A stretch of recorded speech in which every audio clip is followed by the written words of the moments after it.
পরিচয় দিত সাংবাদিক, আসল কাজ চাঁদাবাজি আর প্রতারণা। নাম তার হান্নান রহিম তালুকদার। চট্টগ্রামে সম্প্রতি এক আবাসিক হোটেলে অভিযানের নামে অতিথিদের হয়রানি করার ঘটনায় ধরা পড়েছে পুলিশের হাতে। অভিযোগ, হান্নানের নেতৃত্বে সাংবাদিকতার পরিচয়ে বড় একটি চাঁদাবাজ চক্র সক্রিয়। একাধিক মামলা থাকলেও সাংবাদিকতা আর যুবদলের পরিচয় দিয়ে দাপিয়ে বেড়াত এই দুর্বৃত্ত। আবাসিক হোটেলে গিয়ে অতিথিদের এই জেরা প্রশাসনের কোনো কর্মকর্তা নয়, করছেন এক কথিত সাংবাদিক যার নাম হান্নান রহিম তালুকদার। গেল ৫ জুন চট্টগ্রাম নগরী বহদ্দারহাট এলাকায় একটি আবাসিক হোটেলে অভিযানের নামে অতিথিদের হয়রানি করেন হান্নান, যা নিজের ফেসবুক পেজে ছড়িয়ে দেওয়ার পর তা নিয়ে সৃষ্টি হয় তোলপাড়। ব্যাপক সমালোচনার মুখে সোমবার রাতে তাকে গ্রেপ্তার করে পুলিশ। তার বিরুদ্ধে আমি তার পিসিপিআর পূর্বে আরও ৩টি বিভিন্ন ধারা সেকশনের মামলা দেখতে পাচ্ছি। ওই গেস্ট হাউসে প্রতি সপ্তাহে ১৫,০০০ টাকা করে চাঁদা দাবি করেন হান্নান।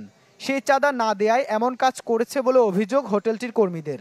বলতেছে যে আমার টাকা দাও, আমি বলছি কিসের টাকা, ১৫,০০০ টাকা দেওয়া লাগবে। আইনের লোক সারা এভাবে এসে তল্লাশি করবে, এটা তো আমাদের গেস্টেরকে একটা হয়রানি করা।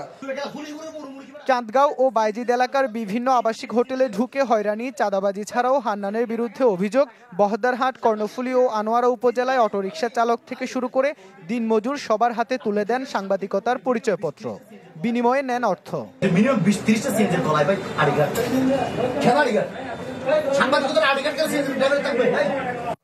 হান্নান নিজেকে চট্টগ্রাম দক্ষিণ জেলা যুবদলের সাধারণ সম্পাদক পদপ্রার্থী দাবি করে আসছিল, তবে তিনি যুবদলের কেউ নন বলে দাবি সংগঠনটির নেতাদের। আমি যুবদলের সভাপতি হিসেবে আমার যুবদলের কোনো মেম্বার না এবং কোনো জ্ঞান, আমি আমার কেন্দ্রীয় যুবদলের সাথে আলাপ করছি, এরা বলছে দপ্তরটাকে একটা স্টেটমেন্ট দেওয়ার জন্য এবং ক্যান্টনমেন্টে একটা ভাড়া দেওয়ার জন্য।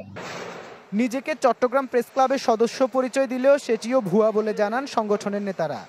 এদের বিরুদ্ধে সিরিয়াস আমরা লিগের এর আগেও আমরা চেষ্টা করেছি, আপনারা জানেন অভিযোগ আসতেছিল এবং অভিযোগটা মাত্রা বাড়লে এবং তারপর গতকালকে আমরা সেটা যখন হাতে নাতে প্রকাশিত হয়ে গেছে টেলিভিশনের পক্ষে, তখন আমরা এর ব্যাপারে আরও সোচ্চার। এটা দায়িত্ব হচ্ছে সরকারের সংশ্লিষ্ট মন্ত্রণালয়ের, কাদেরকে অনুমোদন দেওয়া হয়েছে, উনি জেনুইন সাংবাদিক কিনা এবং জেনুইন মানুষ কিনা, ওগুলি রেখে বাকিগুলো বন্ধ করে দেওয়া উচিত এবং ওদের ব্যাপারে আইনগত ব্যবস্থা গ্রহণ করা উচিত বলে আমি মনে করি।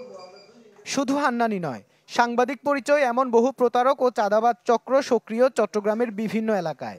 ফেসবুক পেজকে গণমাধ্যম পরিচয় দিয়ে বেপরোয়া চাঁদাবাজিতে জড়িত এইসব চক্র, তাতে হয়রানির শিকার সাধারণ মানুষ। ইবেন মির, চ্যানেল 24, চট্টগ্রাম।